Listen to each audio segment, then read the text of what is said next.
rin ang patuloy na pag-ulan at pagpapakawala ng tubig mula sa Pantabangan Dam. Samantala, nagpakawala na po ng tubig ang Angat Dam sa Bulacan kaninang alas 10 ng umaga. Bayan ng lalawigan ng Nueva Ecija ang apektado dahil sa pagpapakawala ng tubig sa Pantabangan Dam. Kapila ang bayan ng... Yung tubig na pumapasok ay from 1,500, bumalik ito ng 2,190 cubic meter per second. Kung hindi gano'n na... Unti-unti lang ang gagawing pagpapakawala ng 100 cubic meters kada segundo sa nasabing dam. Ang tubig ay isa sa mga pangunahing pangangailangan ng mga tao. Ginagamit natin ito sa pagluluto, paglilinis, paliligo at bilang inumin. Dito na pumapasok ang kahalagahan ng dam bilang imbakan ng tubig at taga-supply ng malinis na tubig at kuryente sa mga nangangailangang parte ng bansa. Sa kasalukuyan, mayroon tayong 11 dam na pinagkukunan ng tubig. Ilan sa mga ito ay ang Angat Dam, San Roque Dam, Pantabangan Dam at ang La Mesa Dam. Ang Metropolitan Water Works and Sewerage Systems o MWSS ang siyang punong namamahala sa supply ng tubig sa Metro Manila. Ayon sa kanila, tumataas na ang demand ng tubig at pagdating ng 2015, mahihirapan na silang tugunan ang pangangailangang ito. Ihinahaing solusyon sa nakaambang na water crisis na ito ay ang pagpapatayo ng Laiban Dam sa Tanay Rizal. Magtatayo ng 113 metrong taas na Rockfield Dam sa Kaliwa River sa bandang silangan ng Metro Manila na kokonsumo sa 28,000 ektarang kabundukan ng Sierra Madre. Tinatayang 40 bilyon ang kakailanganing pondo para mapatayo ito. Ang mga feasibility studies at pagpaplano ay naisagawa na noong 1980s, panahon pa ni Marcos, at nasimulan na ang pagpapagawa ng mga tunnel. Naudot lamang ito sa hinakakulangan sa pondo. Sa ngayon, binubuhay muli ang proyektong ito sa pamamagitan ng pagharap ng suporta galing sa mga investors. Kapag ito ay natuloy, sinasabing madadalhan ng tubig ang 5 milyong katao sa Metro Manila at ang demand sa tubig sa 2015 na aabot sa 6,000 million liters ay hindi na magiging problema. Sa kabilang banda, maganda man sa pandinig ang mga pahayag ng MWSS, sa likod nito ay ang mas matinding suliranin na dala ng proyekto. Ang pangunahing maaapektuhan nito ay ang sistemang panlipunan at pangkultura. Ang mga kabundukan ng Sierra Madre ay nagsisilbing tahanan sa 10,000 miyembro ng tribong Agta Dumagat. Sila ang pinakamalaking pangkat etniko sa Sierra Madre. Maliliit silang grupo, yung mga Dumagat, na nakakalat. At ang karaniwang kabuhayan is yung slash and burn, kainan.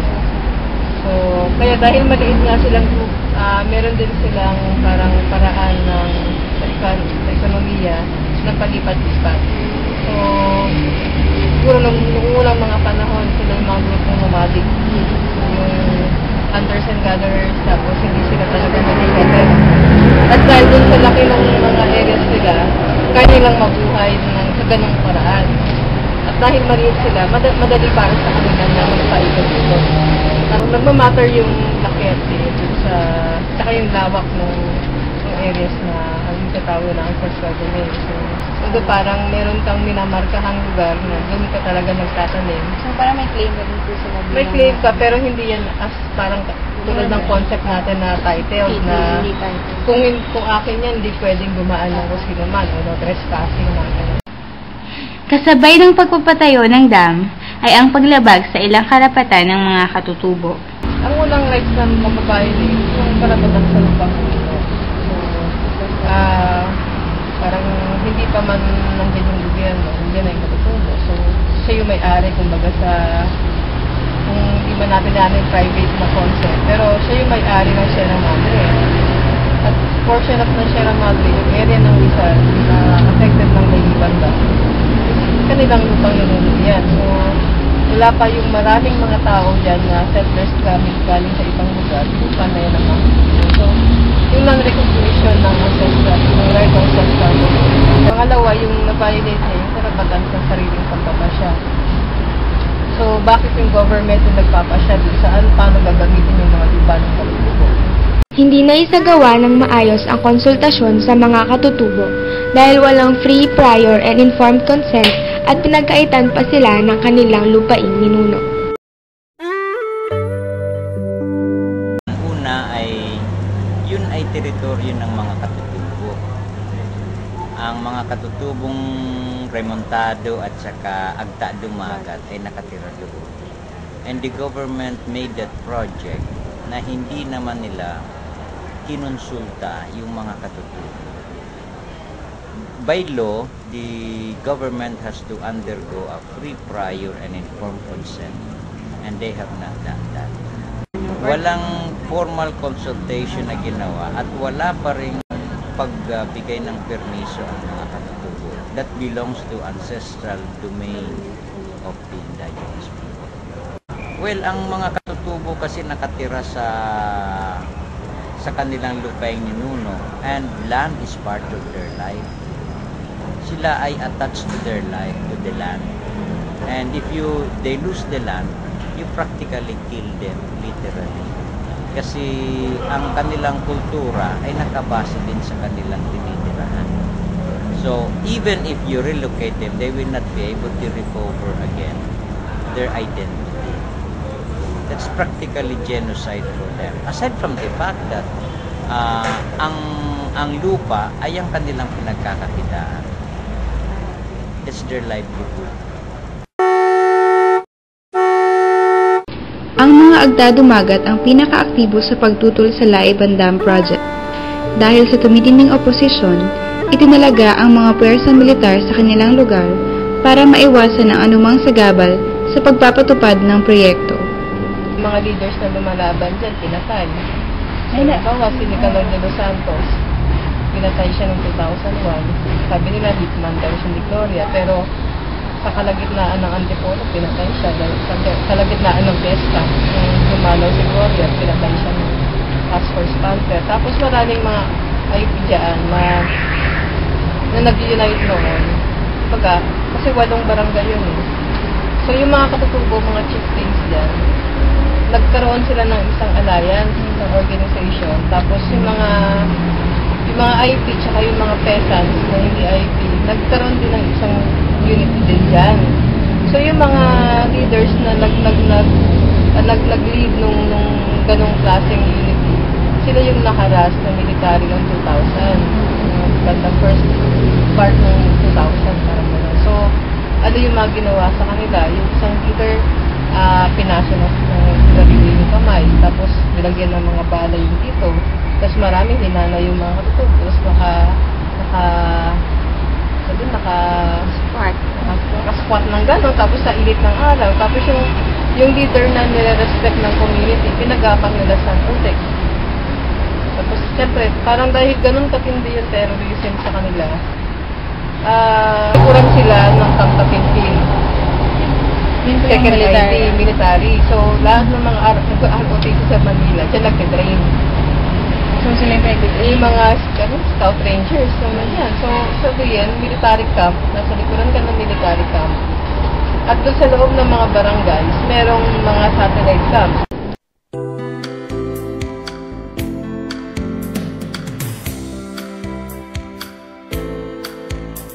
Maliban sa sistemang socio-cultural, naapektuhan din ang aspetong pangkapaligiran dahil ang Laiban Dam ay ipapatayo sa Sierra Madre, iba't ibang uri ng mga puno at hayop, lalong-lalo na ang mga endangered species, ay malalagay sa panganib.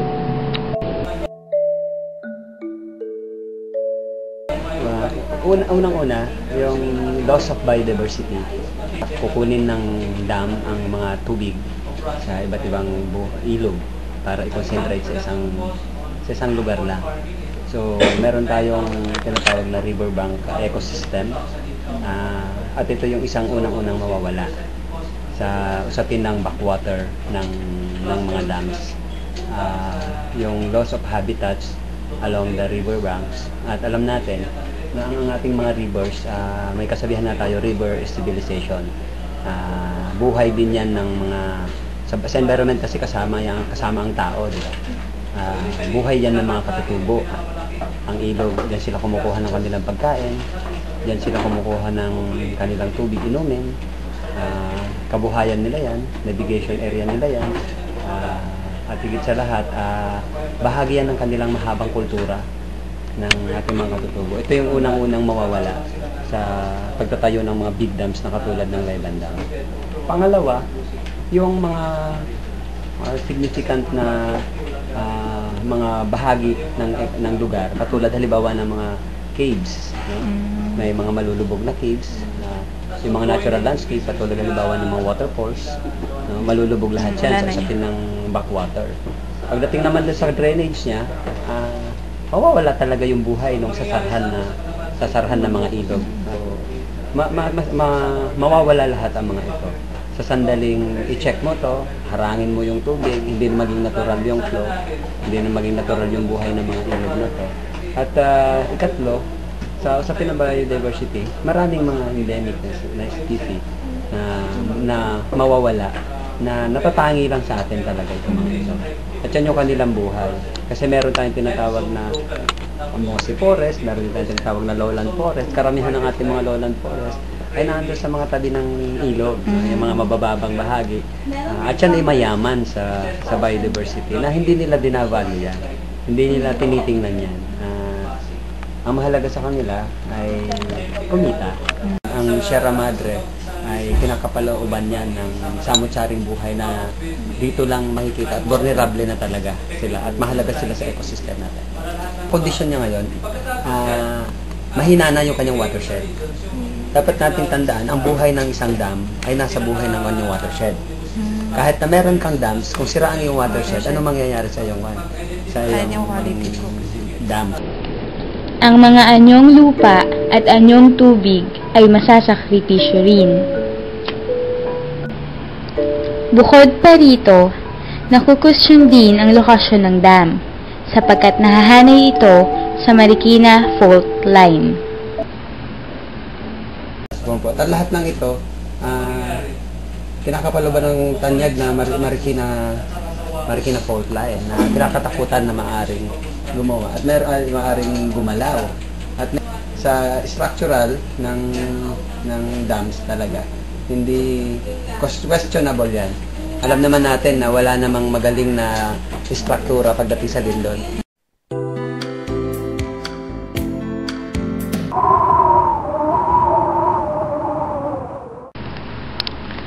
Sa usaping politikal, ang nasabing proyekto ay isa na namang pagkakataon para sa mga trapo.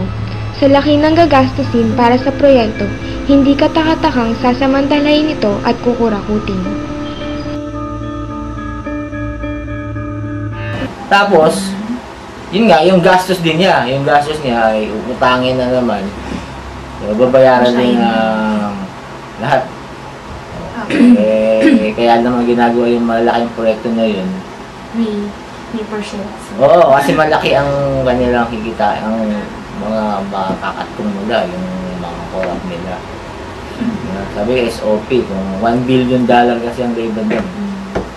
10% ng $1 billion. Kano yun?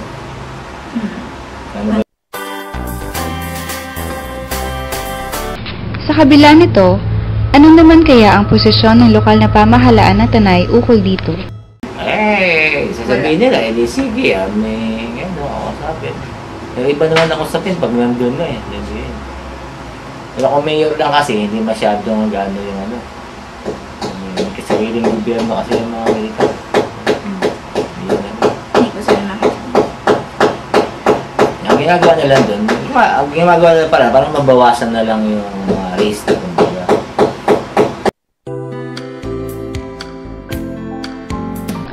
Kaugnay ng pamumulitika, hindi maisasantabi ang aspetong pang-ekonomiya.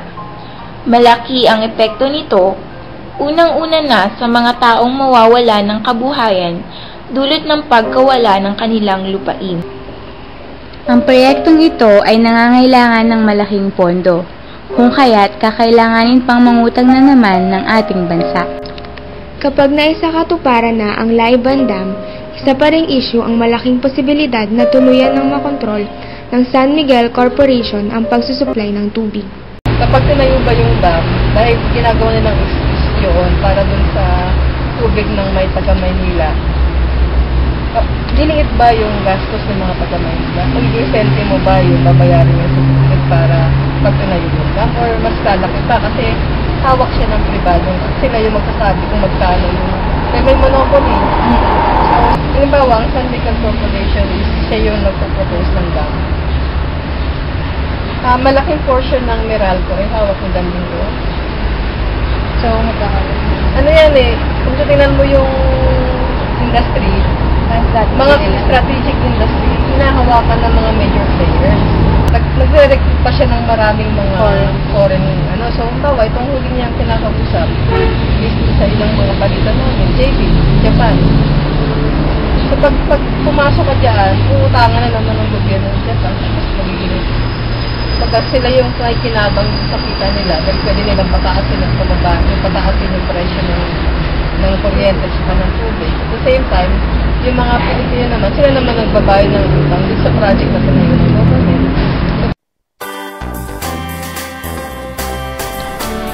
Hindi Laiban Dam ang makakasagot sa inaasahang water crisis. Marami pang pwedeng gawin ang pamahalaan upang hindi na kailanganin pa ang pagpapatayo ng panibagong dam. Ang dapat lang na gawin ng government is dahil sa kung pinagkilala niya yung ownership ng lupa, tutulungan niya yung katutubo paano i-develop ng katutubo yung lupa na meron siya. Bawa yung water. Yung lugar na yan is walang kuryente. Pero sa kanya manggagaling yung kuryente ng Manila. Sila yung source. Kung sakaling matayo kasi yung dam, sa kanila manggagaling yung source ng energy. So, bakit hindi ginawa ng government na tayuan ng mini hydro para magkaroon ng kuryente ang Tanay Rizal? Sila mismo yung Natibo natin. Kung magagastos ka ng bilyon-bilyon piso para sa pagtatayo ng isang estruktura, gastusin mo ito sa pagre-reforest, no? At pagbawi ng dati nating mga gubat at pagpapanatili ng mga gubat pang meron tayo. Ang isang problema natin, yung mga gubat nating meron na tayo, pinapasok ng mining, pinapasok ng logging, ilulubog pa ng dams. No? So, yun yung una. Ang buhay ng tubig, sa susunod na 10 taon, 20 taon, ay nakasalalay sa kalagayan ng ating mga kabundukan. Ang sagot nila, reforestation. Hindi ako naniniwala doon sa sagot nila na yan. Kasi ang reforestation nila, isang klaseng kahoy, 2 klaseng kahoy na tinatanim nila. Ang tunay na gubat ay yung gubat na nag-hold talaga. May lumot, may baging, may kahoy, may tao. Naniniwala tayo magkakaroon tayo ng water crisis kung hindi natin naharapin yung ating problema sa pangangalaga at pagprotekta ng ating mga kagubatan. So, hindi dam ang sagot. Pangalawa, sa kasalukuyan, kwentahin ng MWSS yung kanyang natatapon na tubig dahil sa sirang-sirang mga tubo, no? Yung mga natatapon na mga tubo. At yung hindi efficient na delivery ng ating mga tubig. No? Hindi kami anti-dams. No? Pwede magtayo tayo ng mga micro-dams. So, mga series of maliliit na mga dams na mag-check lang ng tubig na hindi ganyan kalaki. Na diba, less impact sa environment, less impact sa social, wala rin tayo sa economic kasi hindi tayo mangungutang ng malaki. Kayang i-manage. At saka higit sa lahat, isabatas natin ang rainwater catchment. Rainwater. Diba?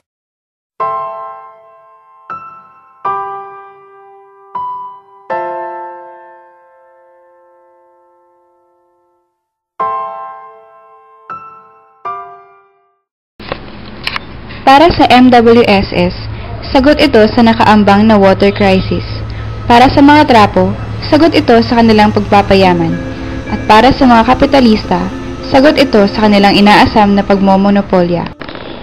Sa kabilang banda, para sa naghihikahos nating ekonomiya, dagdag itong pasanin. Kay ng kalikasan, dagdag itong pasakit. Sa mata ng katutubo at apektadong residente, pagkamkam ito ng kanilang lupain, pagyapak sa kanilang karapatan. May makikinabang. May magdurusa. Laiban Dam lang ba ang tanging solusyon? Alam nating hindi. No to Laiban Dam Project.